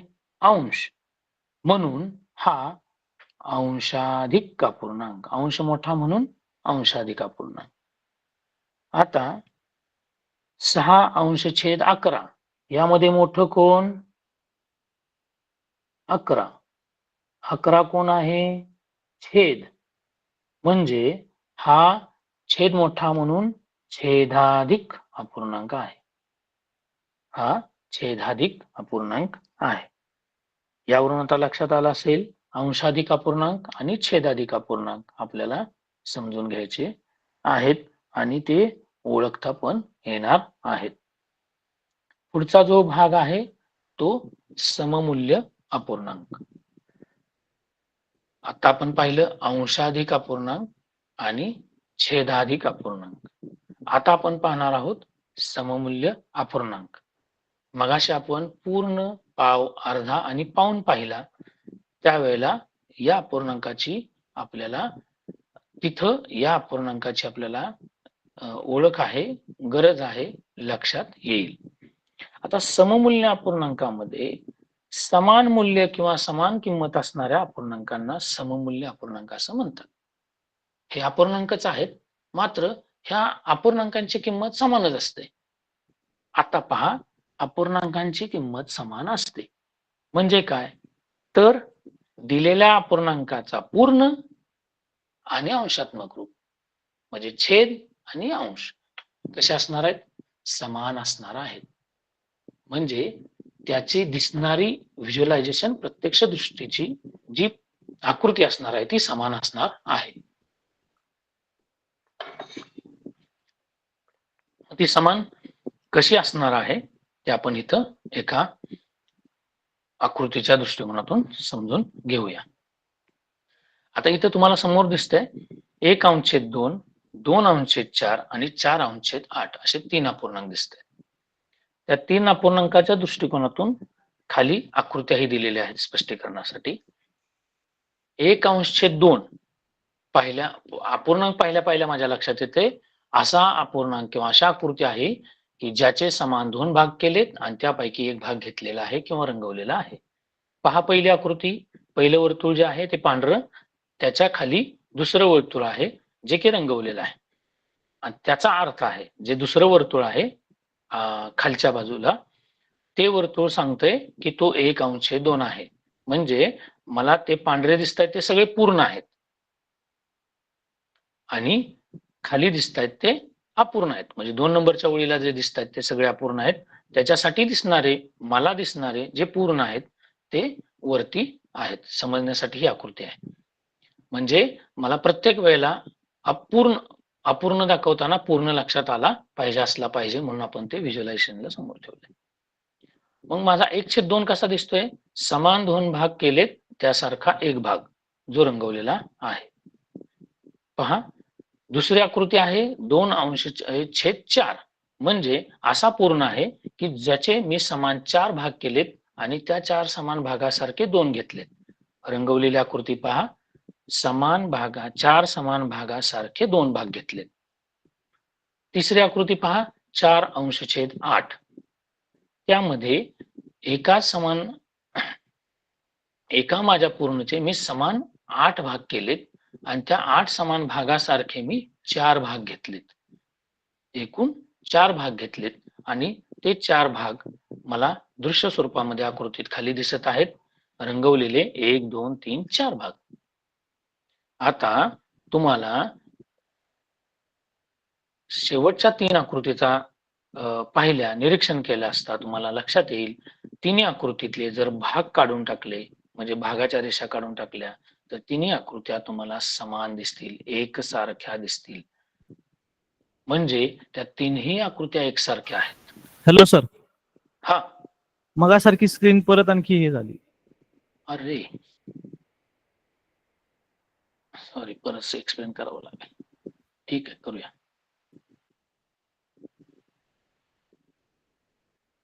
प्रेझेंट आता टू दिसते? मीटिंग करून बघा बरं सर, 1 मिनिट. ठीक आहे,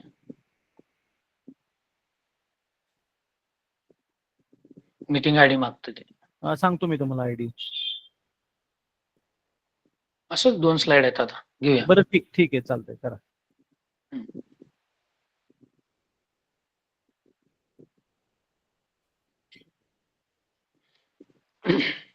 आता दिसते?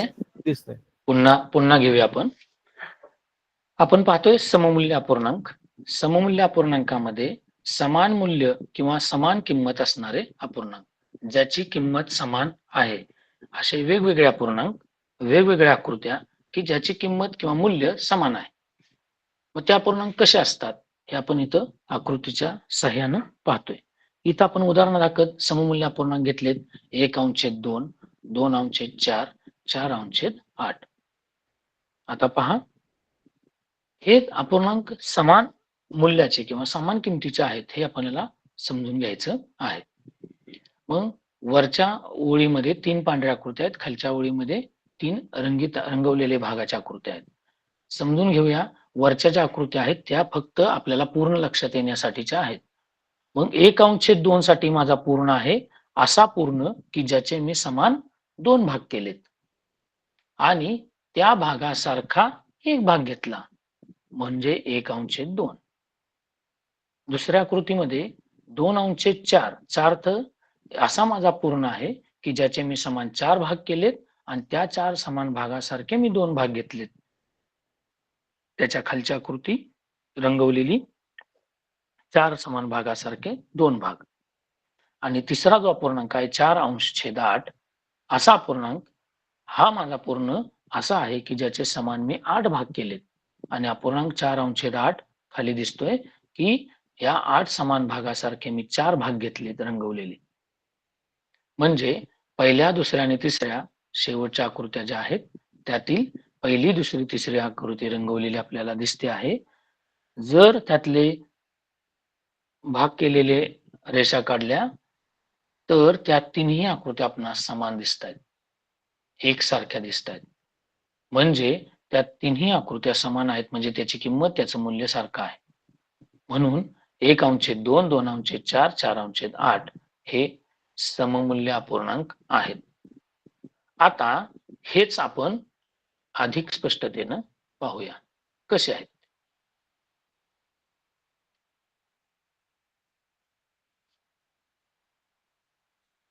एक अंश छेद 2, 2/4 आणि 4/8.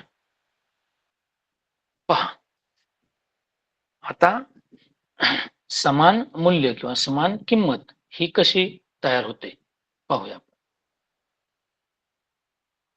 आता 1/2, 2/4 आणि 4/8 आकृत्या आपण आता पाहिलेल्या आहेत. त्या आकृत्यामध्ये आपल्याला काय लक्षात आलं, आकृत्यामध्ये काय लक्षात आलं, दिसणारी आकृती 2 भागासारखा एक भाग दिसत होती. ही पण आकृती 2 भागासारखा एक भाग दिसत होती आणि ही पण आकृती 2 भागासारखा एक भाग दिसत होती. पहा आकृत्या आपण पाहिलेत आत्ताच. त्यातल्या प्रत्येक आकृती आपल्याला 2 भागासारखी एक, 2 भागासारखी एक, 2 भागासारखी एक अशी दिसत होती. म्हणजे अर्धी अर्धी अर्धी दिसत होती. बरोबर आहे. मग आता हे 2/4 आणि 1/2, 4/8 आणि 1/2 हे मूल्य, दोन्ही अपूर्णांकाचं मूल्य समान आहे का ते आपल्याला पाहायचं आहे. पहा लक्षात येईल तुमच्या, 2/4 कडे जर बारकाईनं पाहिलं तर 2 ला जर आपण 1 म्हटलो, पहा 2 ला जर 1 म्हटलो तर 4 काय होणार, 1 ची दुप्पट. 2 ला 1 म्हटलो तर 4 होणार 1 ची दुप्पट. 4/8 मध्ये 4 ला जर 1 म्हटलो तर 8 म्हणजे 4 ची दुप्पट 2.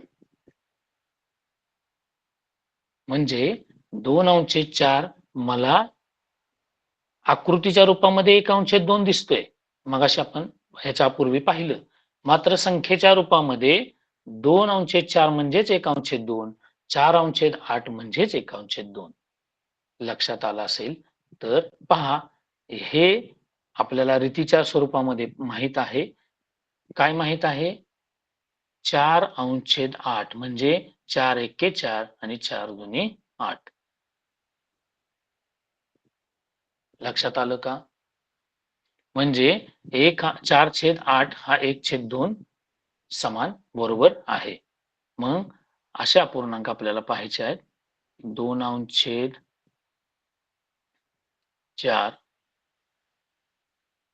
8/16. आता हे दोन अपूर्णांकाचा विचार करता 2 एके 2 आणि 2 दुनी 4, 8 एके 8 आणि 8 दुनी 16 हे लक्षात येत असेल गुणाकाराच्या रूपामध्ये. हे 1/2 ची 8 पट आणि ही 1/2 ची दुप्पट. ज्यावेळेला आपण करतो त्यावेळेला आपल्याला हे लक्षात येईल. म्हणजे आपल्याला ह्याचं अतिसंक्षिप्त रूप तो शब्द नकोच इथं वापरायला, तुम्हाला सोपं समजण्यासाठी सोपं, की अंश आणि छेद याचं रिलेशन, याचं आपल्याला नातं पाहायचं आहे की जेणेकरून 3/6 आणि 6/12 म्हणजे इथं लक्षात येईल तुमच्या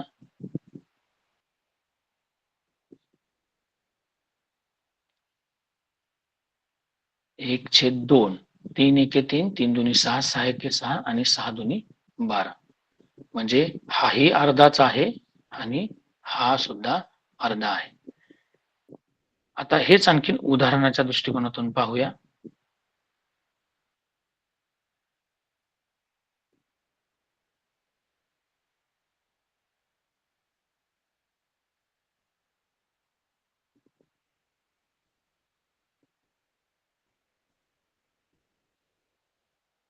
हा असा माझा पूर्ण आहे ज्याचे मी समान 3 भाग केलेत आणि असा पूर्ण आहे की ज्याचे समान 12 भाग केले.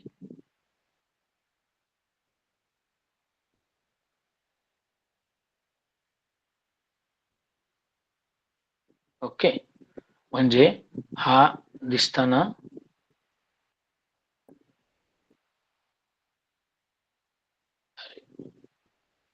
सहा आणि 12 6 सॉरी 3/6 म्हणजे याचे 6 भाग आहेत. म्हणजे हा दिसताना 3/6 आहे, हा 6/12 आहे. मग ह्यातला घेतलेला भाग, रंगवलेला भाग ज्यावेळेला आपण विचार करतो, हा भाग आणि 6 हा भाग याची आपल्याला सममूल्यासाठी तुलना करतोय आपण. एवढा भाग विचारात घेतोय आपण. मग हा दोन्ही भाग समान आहेत का, समान मूल्य आहे का, समान हे आहे का, आपण फक्त पडताळतोय. तर लक्षात येईल तुमच्या हे समान आहेत. 3/6 मधले घेतले, दिसतोय अपूर्णांक 3/6 म्हणजे काय दिसला तुम्हाला, 6 भागासारखे 3 भाग. आता जर मी एवढाच विचार केला, हा अपूर्णांकाचा एवढाच विचार केला, पहा मी रंगवतोय, एवढा विचार केला तर दिसतंय त्यांनी जरा वेगळा रंग घ्या म्हणजे तुमच्या लक्षात येईल. एवढा विचार केला तर याचे समान 2 भाग केले आणि त्या 2 भागासारखा हा होईल 1 भाग. पहा इथेही आपण याचे समान 2 भाग होत आहेत, 6 आणि 6 12 मधले, इथं 3 आणि 3.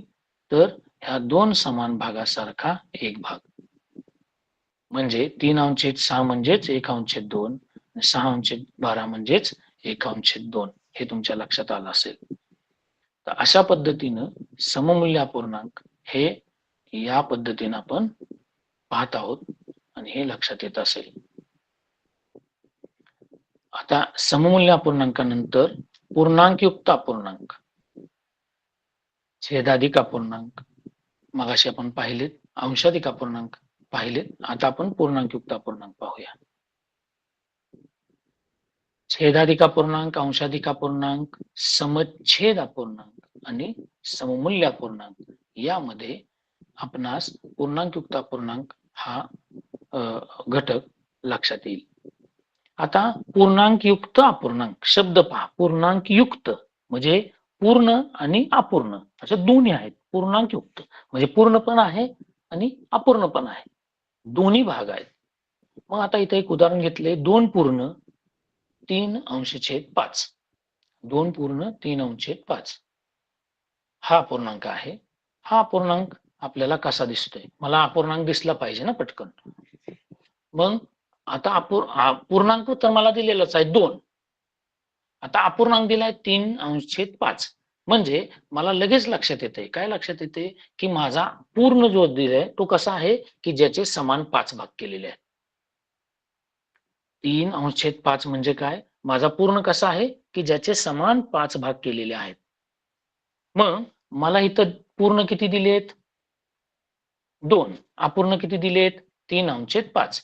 मग समान 5 भाग केलेत, त्यातले अपूर्ण घेतलेत 3. अपूर्ण घेतलेत 3 म्हणजे समान भाग 5 भागासारखे घेतलेत 3 भाग आणि पूर्ण भाग किती घेतलेत 2. आता मला एक पूर्ण म्हणजे लक्षात आलाय 5, 2 पूर्ण म्हणजे किती झाले 10 आणि एक अपूर्णांक म्हणजे किती झाला 3. म्हणजे 2चं मूल्य झालं 10 आणि 3/5 मूल्य झालं 3. 10 आणि 3 13. म्हणजेच हा सगळे मिळून भाग जर विचार केला तर झाले 13°5. ज्या वेळेला 13°5 हा अपूर्णांक आपण मांडतो त्यावेळेला आपल्याला काय माहित आहे की ज्याचा अंश मोठा तो अपूर्णांक, अंशाधिक अपूर्णांक. म्हणजे अंशाधिक अपूर्णांक तयार होतो आणि यालाच आपण ह्या अपूर्णांकालाच पूर्णांकयुक्त अपूर्णांक असं म्हणतो. म्हणजे पूर्णांकयुक्त अपूर्णांक हा अंशाधिक अपूर्णांक असतो आणि अंशाधिक अपूर्णांक हा पूर्णांकयुक्त अपूर्णांक असतो, हे आपल्या लक्षात येईल. आता हेच मला प्रत्यक्ष उदाहरणाच्या स्वरूपामध्ये कसं दिसतंय, प्रत्यक्ष उदाहरणाच्या स्वरूपामध्ये आकृतीमधून कसं दिसतंय हे पाहूया.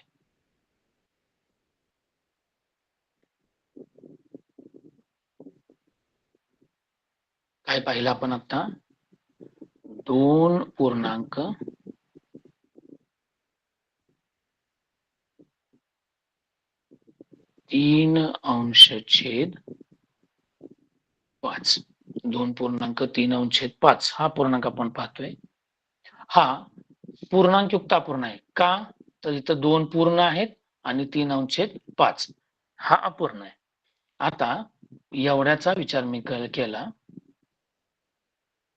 तर मला काय लक्षात येतं, आतापर्यंत आपण शिकलोय असा माझा पूर्ण आहे की ज्याचे समान किती भाग आहेत, 5, आणि त्या समान 5 भागातले घेतलेत किती, 3.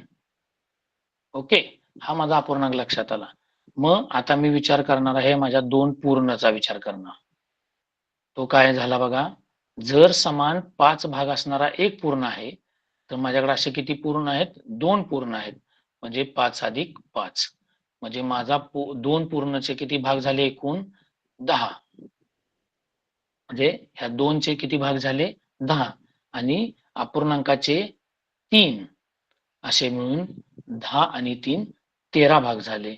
आणि ती 13 भाग म्हणजेच मला हा जो अपूर्णांक दिसतोय तो 13°5, ज्यालाच आपण अंशाधिक अपूर्णांक असं म्हणतो. आता हा 13°5 कसा तयार झाला हे लक्षात आलं. तो मला नक्की समजला का, त्याचा मूलभूत संबोध काय हे लक्षात आलं. आता रीत पाहूया आपण. पूर्णांकयुक्त अपूर्णांक 2/3/5 हा पूर्णांकयुक्त अपूर्णांक. मग हा पूर्णांकयुक्त अपूर्णांक मला ज्यावेळेला अंशाधिक अपूर्णांकामध्ये करायचा आहे त्यावेळेला रीत मी काही तयार केली की 5 भागासारखे 2 भाग, म्हणजे 5 भागासारखे 2 भाग म्हणजे 5×2 आणि अपूर्णांकाचे 3 भाग, हे सर्व मिळून जो तयार होतो तो माझा होतो अंश 13. आणि हा कोणासारखा आहे, तर 5 समान भाग असणाऱ्या पूर्णसारखा आहे. म्हणून 13°5 हे पूर्णांकयुक्त अपूर्णांकाचं रूपांतर अंशाधिक अपूर्णांकात करण्यासाठी ही रीत आहे. ही आपण रीत कशी तयार झाली ते मगाशी मूलभूत संबोध त्याचा काय तो पाहिला, लक्षात आला असेल. ही रीत सर्वांना माहित आहे, 5×2 = 10 3 13/5 हे आपण पटकन करतो, म्हणजे जे आता स्पर्धा परीक्षेला आतापर्यंत करत आलो. मात्र त्याचा संबोध काय, तो तयार नेमका कसा होतो हे समजणं फार महत्वाचं आहे. का, हे एकदा समजलं की भविष्यामध्ये कोणतेही शाब्दिक उदाहरण अपूर्णांकाचं ज्यावेळेला येतं त्यावेळेला ते समजायला सोपं जातं, म्हणून हे महत्वाचं आहे. आता याच्या उलट जाऊया आपण. जर माझ्याकडं 13°5 हा अंशाधिक अपूर्णांक असेल तर त्याचा पूर्णांकयुक्त अपूर्णांक कसा होईल, तर मला माहित आहे या 5 भागासारखे 13 मध्ये समान किती भाग होऊ शकतात. मग या 5 भागासारखा 5 एक पूर्ण होईल, अधिक किती पूर्ण होतील, 2 पूर्ण होईल, 5 आणि 5 10, अधिक 5 केलं तर तिसरा पूर्ण होईल का, 5 10 15 नाही होत आहे, म्हणजे तिसरा पूर्ण होत नाही, म्हणजे फक्त 2च पूर्ण होत आहेत. मग 2 पूर्ण होत आहेत आणि एक अपूर्ण होतोय. किती उरतोय अपूर्ण, तर 5 भागासारखे 3 भाग उरत आहेत, म्हणजे 2 पूर्ण होत आहेत, म्हणून हा असा लिहिला जातो 2 पूर्ण आणि 3 अपूर्ण, म्हणजे 3/5. अंशाधिक अपूर्णांकाचं रूपांतर छेदाधिक अपूर्णांकामध्ये सॉरी पूर्णांकयुक्त अपूर्णांकामध्ये आणि पूर्णांकयुक्त अपूर्णांकाचं रूपांतर छेदाधिक अपूर्णांकामध्ये अंशाधिक अपूर्णांकामध्ये या पद्धतीने केलं जातं. पुन्हा एकदा दुरुस्ती. अंशाधिक अपूर्णांकाचं रूपांतर पूर्णांकयुक्त अपूर्णांकामध्ये आणि पूर्णांकयुक्त अपूर्णांकाचं रूपांतर अंशाधिक अपूर्णांकामध्ये या पद्धतीने आपण करत असतो. याचा मूलभूत संबोध तुमच्या सर्वांच्या लक्षात आला असेल. आता त्याच्यानंतर जो पुढचा भाग आहे तो म्हणजे समच्छेद अपूर्णांक. समच्छेद अपूर्णांक. तर समच्छेद अपूर्णांक म्हणजे काय, तुम्हाला शब्दावरून लक्षात येत असेल की ज्या अपूर्णांकाचा छेद सम म्हणजे समान आहे, म्हणजे अशा अपूर्णांक की ज्यांचे छेद समान असतात. अपूर्णांक लक्षात आले. आता त्या अपूर्णांकाचे छेद समान असतील तर ते समच्छेद अपूर्णांक. मग आता दिलेल्या आपल्याला लक्षात येतात स्क्रीन समोर समच्छेद अपूर्णांक म्हणजे समान छेद असणारे अपूर्णांक. 2/9, 4/9, 5/9, 7/9 या सगळ्या अपूर्णांकामध्ये छेद कॉमन समान आहे 9, 9, 9 आणि 9, म्हणजे हे सगळे समच्छेद अपूर्णांक. दुसरा अपूर्णांक दिलेले आहे 2/31, 3/31, 4/31, 12/31. या अपूर्णांकांच्या मध्ये 31 हा छेद समान आहे, म्हणून तो समच्छेद अपूर्णांक. आता लक्षात येईल आपल्याला पहिले 9 छेद असणारे अपूर्णांक पाहूया आपण, त्याच्याकडे नजर टाकूया. मला लगेच लक्षात येते की हे सगळे असे अपूर्णांक आहेत की ज्या सर्वांचा पूर्ण असा आहे की ज्याचे समान 9 भाग केलेले आहेत. म्हणजे जर ह्या सर्वांसाठीचा मी पूर्ण सफरचंदाच्या रूपात पाहत असेल तर मला असं सफरचंद दिसतंय की ज्या सफरचंदाच्या समान 9 फोडी केलेल्या आहेत आणि त्या 9 फोडी सारख्या 2 फोडी म्हणजे पहिला पूर्णांक 2/9, 4 फोडी म्हणजे 4/9, 5 फोडी म्हणजे 5/9, 7 फोडी म्हणजे 7/9. हे माझ्या लक्षात येतंय. मग समान छेद असताना ज्या अपूर्णांकाचा अंश मोठा तो अपूर्णांक मोठा, ज्या अपूर्णांकाचा अंश लहान तो अपूर्णांक लहान. आता माझ्या सफरचंदाकडे जाऊया. त्या ज्याच्या मी समान 9 फोडी केलेल्या आहेत त्या 9 फोडी मधल्या 2 फोडी म्हणजे लहान आणि 7 फोडी म्हणजे मोठ्या, हे आपल्याला लगेच लक्षात येईल. म्हणजे 2/9 हा लहान अपूर्णांक आहे आणि 7/9 हा मोठा अपूर्णांक आहे. ज्या वेळेला ह्या समान या सर्व अपूर्णांकांचे छेद समान आहेत. किती आहेत? 9. म्हणजे 9 छेद समान असणारे कितीही अपूर्णांक घेतले तर त्या अपूर्णांकामधील ज्याचा अंश लहान तो अंश अपूर्णांक लहान आणि ज्याचा अंश मोठा तो अपूर्णांक मोठा.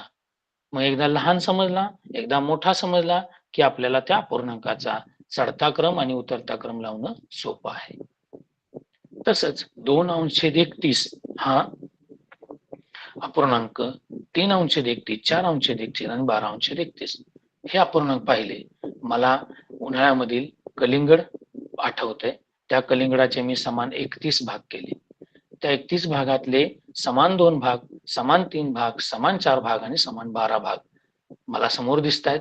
त्यामधील समान 2 भाग म्हणजे 31 भागासारखे 2 भाग म्हणजे 2/31 हा अपूर्णांक लहान असेल आणि 12/31 म्हणजे 12 फोडी ह्या नक्कीच मोठ्या असतील, म्हणजे हा अपूर्णांक मोठा. हे आपल्याला समजायला एकदम सोपं आहे आणि समजलंही असेल. म्हणजे यावरून आपल्याला लक्षात आलं की ज्या अपूर्णांकांचे छेद समान असतात त्यांना समच्छेद अपूर्णांक म्हणतात. समच्छेद अपूर्णांकामध्ये ज्या अपूर्णांकाचा अंश लहान तो अपूर्णांक लहान ज्या अपूर्णांकाचा अंश मोठा तो अपूर्णांक मोठा. या पद्धतीने आपण आज अपूर्णांकातील मूलभूत संकल्पना ह्या पाहिलेल्या आहेत.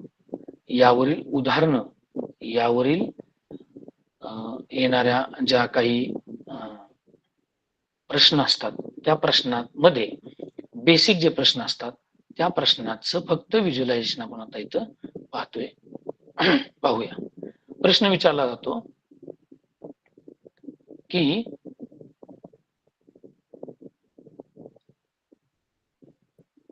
एका पाण्याच्या टाकीतील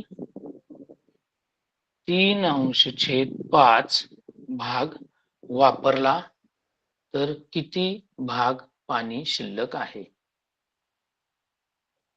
साधा प्रश्न, एकदम सोप्यातला. आता 3/5 पाणी वापरले, मग किती पाणी शिल्लक आहे? मगाशी आपण याचं उत्तर पाहिलेलं आहे की माझ्याकडे समान भाग आहेत 5, त्यातले 3 वापरले म्हणजे किती उरलेत? 2 उरलेत. म्हणजे 2/5 हे उरलेलं आहे. आता याचाच संदर्भ घेऊया. 20 लिटर पाण्याच्या टाकीतील 3/5 पाणी वापरलं तर किती लिटर पाणी शिल्लक राहिलं? पहा, मला माहित आहे की माझ्या या पूर्णचे किती भाग केलेत? 5. म्हणजे पूर्ण कोण आहे? 20 लिटर. त्याचे भाग किती केले? 5. एक भाग झाला 4 लिटरचा, बरोबर. मग वापरलं किती? 3. म्हणजे 4 गुणिले 3 म्हणजे 12 लिटर पाणी वापरलं. मग आता मला सांगा, 3/5 वापरले म्हणजे वापरायचं शिल्लक पाणी किती असणार आहे? 2/5. हे मला माहित आहे. 1 भाग 4 आहे, शिल्लक पाणी 4 गुणिले 2 म्हणजे 8 लिटर. हे या पद्धतीने आपण उदाहरण सोडवत असतो अपूर्णांकाच्या माध्यमातून. हे उदाहरण लक्षात आलं असेल.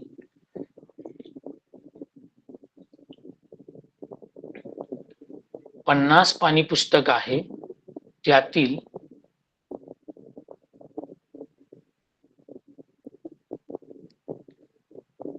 7/10 पाने वाचून झाली तर किती पाने वाचायची राहिली?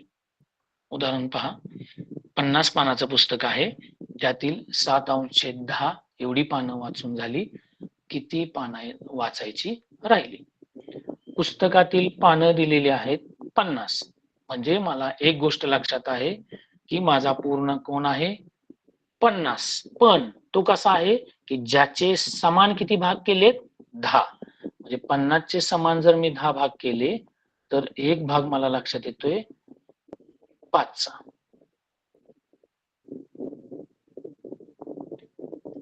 मग असे भाग किती घेतलेत? 7. म्हणजे 7 गुणिले 5 म्हणजे 7×5=35 एवढी पानं मी वाचून झालेली आहेत. आता वाचायची उरलीत किती? 7/10 वाचलेत, म्हणजे 3/10 वाचायचे राहिलेत. म्हणजेच 3 गुणिले 5 म्हणजे 15 पानं वाचायची राहिली. म्हणजे मला ज्या वेळेला माझा पूर्ण समजतोय, मग ते पुस्तक असो, भिंत असो, किती भाग भिंतीचा रंगवलेला आहे, त्यानंतर भरपूर उदाहरणं अशी विचारले जातात, त्यावेळेला मला जोपर्यंत माझा पूर्ण लक्षात येत नाही तोपर्यंत मला पूर्ण समजणार नाही.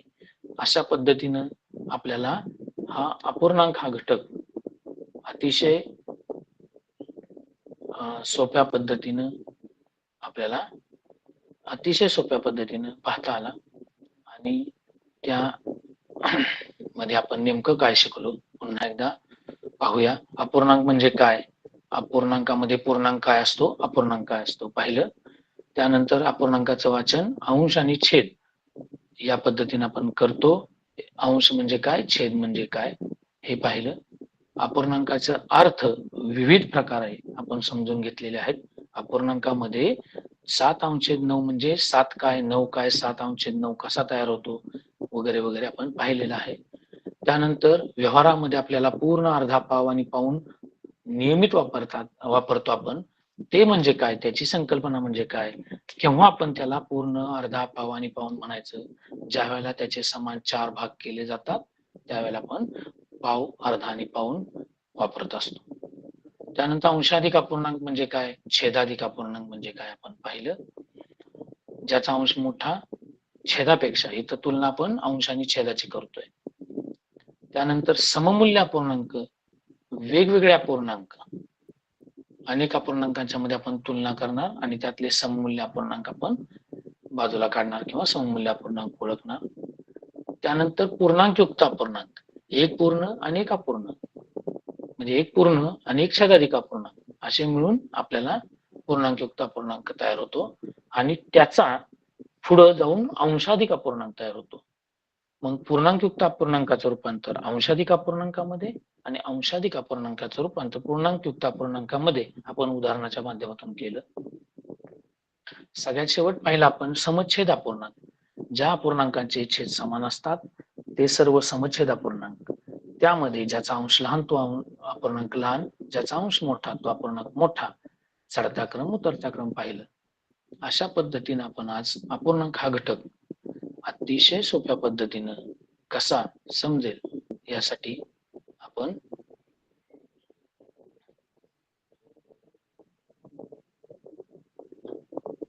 गेले 1.5 तास या गोष्टी पाहिलेल्या आहेत आणि त्यातून तुमच्या 100% अपूर्णांक लक्षात आला असेल. अपूर्णांक हा घटक आता नक्कीच तुम्हाला सोपा वाटेल, याबद्दल काहीच शंका उरलेली नसावी आणि इथून पुढे अपूर्णांक हा घटक याच पद्धतीने आपण अभ्यासावा, याचा सराव करावा. जास्तीत जास्त उदाहरणं आजच तुम्ही सोडवून पहा. दिलेल्या व्याख्यानुसार किंवा दिलेल्या आपल्या घटकानुसार तुम्हाला ते लक्षात येऊन जाईल. आजचं सेशन आपण इथं थांबवतोय. धन्यवाद.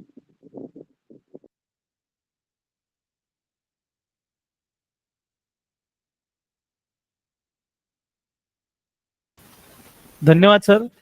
आजचं सेशन संपले असं आपण या ठिकाणी जाहीर करतो आणि आजचा जो काही स्वाध्याय असणार आहे तो व्हॉट्सअपच्या ग्रुपवर तुम्हाला सगळ्यांसोबत शेअर केला जाईल. सर्वांना bye bye, have a nice day.